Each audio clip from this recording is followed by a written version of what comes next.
And yung potential future nyo, mga kapiksi, this is very makulay. Parang makikita mo yung, yes. So, parang sinasabi dito na wag kayong mangimi. Wag kayong, alam niyo yung mangimi, parang mag-hold back. Wag kayong mag-hold back. Sometimes yung opportunity na sa harap na natin, nangingimi pa tayong sunggaban, probably because of fears, because of doubt, ganyan.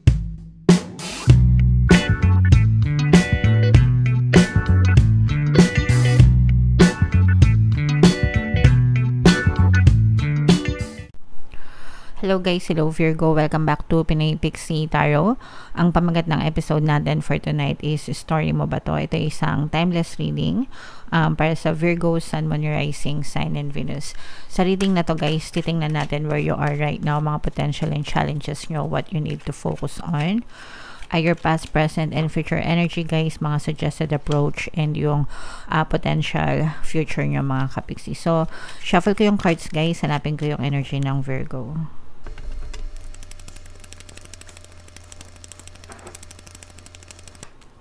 Ito guys. So, Virgo, kayo ay represent ng Mother of Pentacles sa ating spread. General reading lang guys. Pwedeng mag-resonate, pwedeng hindi. Pwedeng positive, pwedeng negative. Comment down below na lang mga kapiksi if feeling nyo naka-resonate kayo. So, where you are right now mga kapiksi. For some of you guys, parang nandun kayo sa stage na nagpaplano kayong umalis. Yung iba sa inyo parang parang nagbabalak yung iba sa inyo na mag-relocate, no?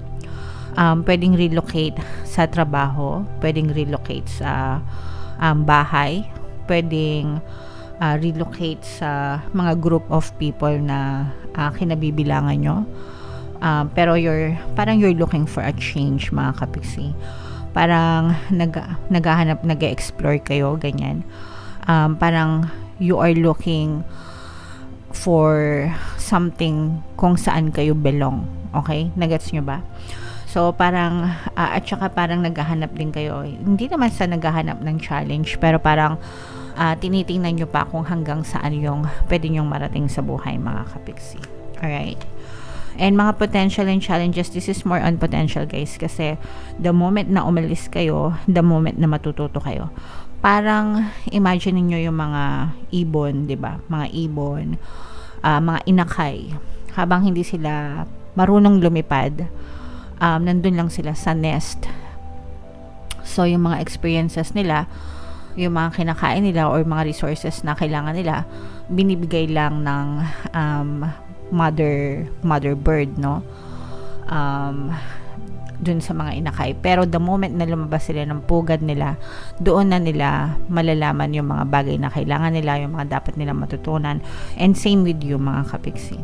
The moment na nag-relocate kayo, the moment na nag-explore kayo, the moment na lumabas kayo, lumipad kayo, doon nyo matututunan, doon nyo malalaman yung mga bagay na kailangan nyong sa buhay, mga bagay na kailangan yung pagtuunan ng pansin or yung mga bagay na gusto nyo talagang gawin. Okay? And what you need to focus on, you need to focus on building good relationships mga kapiksi. Especially kung let's say for example, kahit saan to, no? Applicable siya. Let's say for example, mangingibang bansa ka, you need to build good relationship dun sa mga taong nasa paligid mo, especially kung nasa ibang bansa ka, syempre, di ba? Iba-ibang lahi, pakikipagsapalaran, ganun din sa trabaho, kung lumipat ka ng trabaho, you have to build a very good relationship to sa mga bago mong kasabahan. So, applicable siya kahit saan mga kapiksi, pero you have to build a very good relationship na makakatulong sa inyo, guys. Sa inyong past, mga kapiksi, nakita natin dito sa past na parang yung confidence mo na build mo ng maayos, no? Kumbaga, kaya ka nagpupush ngayon na lumabas or mag-relocate is because na-build mo na yung confidence, yung skills na kailangan mo para sa sarili mo, and feeling mo ready ka na. Okay? Feeling mo ready ka na sa mga changes, feeling mo ready ka na sa next chapter. So, makakatulong yan para sa inyo. Guys. And yung greatest strength mo is open-minded kayo mga kapiksi. madali kayong makisama, open-minded kayo, ibig sabihin, hindi close-minded, no? Open-minded, no? So, maganda yon guys, kasi magagamit nyo yon para madali kayo maka-adjust, diba? Especially kung bagong first time nyo pa lang itong ginagawa sa buhay nyo, okay? So, hindi talaga kayo mahihirapan makisama, guys. And, in the near future, mga kapiksi, this is a fire sign energy. In the near future, guys, parang marirealize mo if this is really what you want. And doon mo marirealize, dito sa journey mo na to, dito mo marirealize kung ano talaga yung bugso ng damdamin mo, kung ano talaga yung hinahanap ng puso mo, mga kapiksi. Okay? Sometimes kasi nag-explore lang tayo without knowing kung yun ba talaga yung gusto natin or hindi. Pero ikaw, you will soon realize kung yun ba talaga yung gusto mo or hindi. And you will stick to it, guys. Okay? Yun yung nakikita natin dito. Suggested approach para sa inyo, this is your energy, guys. Magpakatotoo kayo sa sarili nyo. This may be another earth sign energy, Capricorn, Taurus, Virgo. For some of you guys, maaring may ibang taong tutulong sa inyo. Two heads are better than one, ika nga. For some of you guys, parang sinasabi dito na magpakumbaba, no? Parang i-clone mo yung sarili mo, i-multiply mo yung sarili mo. Yung best version ng sarili mo. Okay? Yung best version ng sarili mo, mag-shine ka, mga kapiksi. Okay? Let yourself shine, guys. Alright? And what you need to know, mga kapiksi, baby steps, no? Baby steps, small steps, celebrate your small wins, mga kapiksi. Kasi yung mga small wins na yon, pag pinagsama-sama, ibig sabihin nito, guys, may mga achievements kayo na maliliit, no? And yung mga small wins na yon, pag pinagsama-sama, big wins yon para sa'yo. So, learn to celebrate small wins. Learn to appreciate yung mga bagay na nagagawa mo on your own. Yung mga maliliit na bagay, sabi ko nga, pag pinagsama-sama, malaki yan, guys. Okay? Again, this is more on hopes, mga kapiksi. For some of you guys, you're still wag nyong kalimutan na lumingon sa mga pinanggalingan nyo, guys. Especially sa mga pamilya nyo, at saka especially dun sa mga taong tumulong sa'yo kung nasa saan ka right now or kung ano man yung mararating nyo. Okay? Syempre, kanya-kanya naman tayo nung perception pagdating sa utang na loob. But still, guys, wag nyong kalilimutan na limungon sa pinanggalingan. At least be grateful dun sa mga tao na tumulong sa'yo para marating mo kung ano yung marating mo right now. Okay? And yung potential future nyo, mga kapiksi, this is very makulay. Parang makikita mo yung yes. So, parang sinasabi dito na wag kayong mangimi. Wag kayong, alam niyo yung mangimi, parang mag-hold back, wag kayong mag-hold back. Sometimes yung opportunity na sa harap na natin, nangingimi pa tayong sunggaban, probably because of fears, because of doubt, ganyan. So, be confident on your own skin, be confident sa sarili mo, mga kapiksi. Grab, no?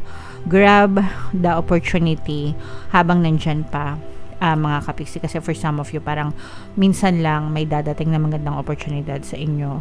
So, make sure na i-grab nyo habang nandyan, mga kapiksi. Pero, syempre, guys, paalala, reminder, nandito na naman ako sa reminder. Pagdating sa mga opportunities, guys, always pag-aralan.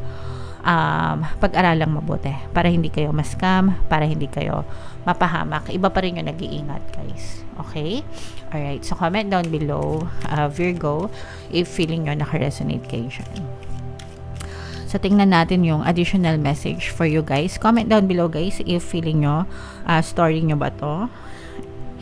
And habang sinashuffle ko to, guys, panoorin nyo muna yung video natin regarding sa ating paano mag-manifest ng abundance video course.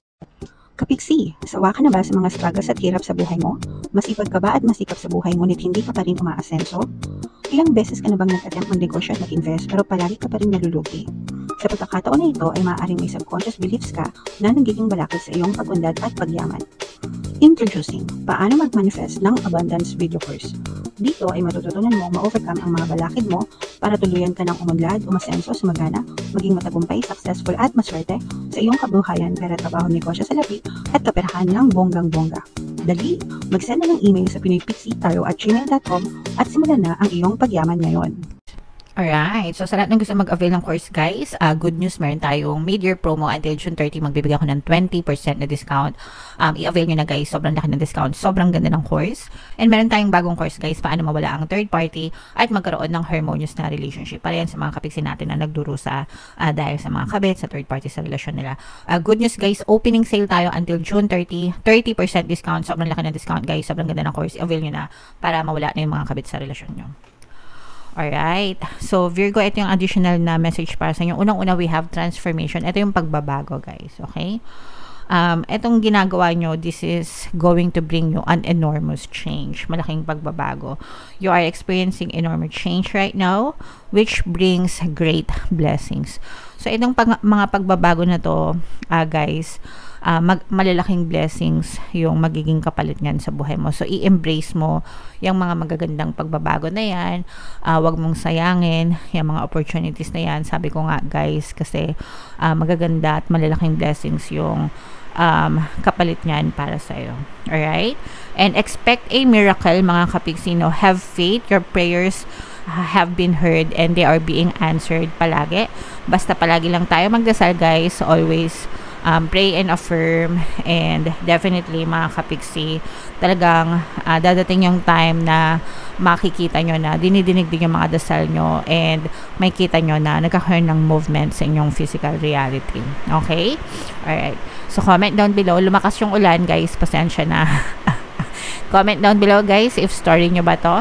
Ito yung ating mga pampaswerte subliminals. Pakinggan nyo para makatulong sa inyo. And ito naman yung ating success stories ng paano mag-manifest ng abundance video course. Click here to subscribe guys and click here to join our membership program. Thank you for liking, sharing, and subscribing. And see you again next time. I love you all guys. Have a nice day. Bye-bye.